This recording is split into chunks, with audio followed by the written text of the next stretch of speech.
And I just fuse the pieces together one by one and hope for the best.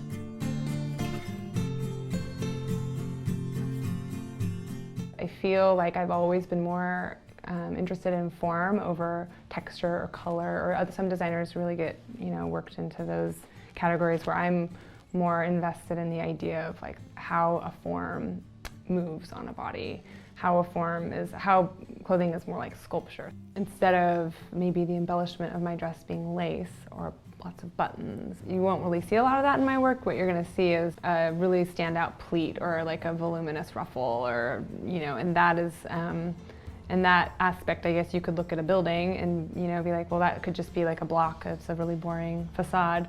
But what makes it an important piece of architecture? Well, I guess it's how it can be a functional building still, but have this very beautiful, unique, and artistic side to it.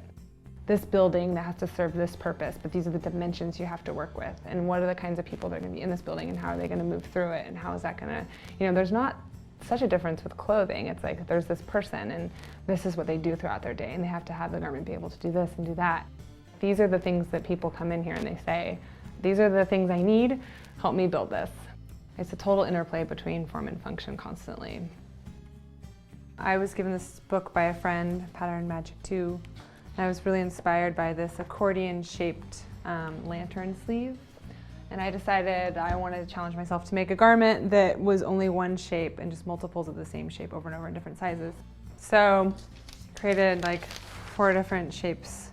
I cut out almost 100 of these shapes and sewed them together, stacked one on one, so when they're sewn together they kind of open up like that.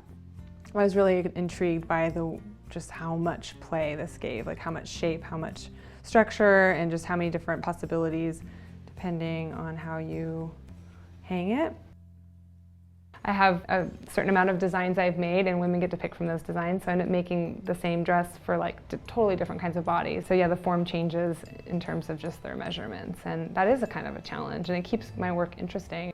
Lately, I've had a lot more local customers coming into my boutique. So when they come in and they see my space and they see that I make things here, I think that they realize it's going to be an intimate experience, and they're going to have to share things about what they want from the garment and how it fits and how they want to move in it, what event is it for. And so it organically becomes a conversation between me and this person, whether they want it to or not. I feel like if women are going to come in and have an experience with me and take the time to get something custom made for themselves and spend the money to do it, I want to present them with something that's going to hang out with them for a long time. Like I want them to have a relationship with this garment and it be that garment in the closet that they have for years to come, not something that's disposable. I think people are starting to adjust their attitudes about it, and they're sick of having these closets that are just not working for them. The proof is in the pudding. I mean, clothes fall apart now. Clothes are not well made. Secondhand stores have more, they're bloated. There's so much inventory because people are getting rid of their garments so fast because they're so cheap. And I think Portland is definitely like putting an edge on that too. I think that there's a lot of emphasis on sustainable fashion here. It seems that they're more willing to invest in few pieces and then have them be layerable or versatile, which I think is great.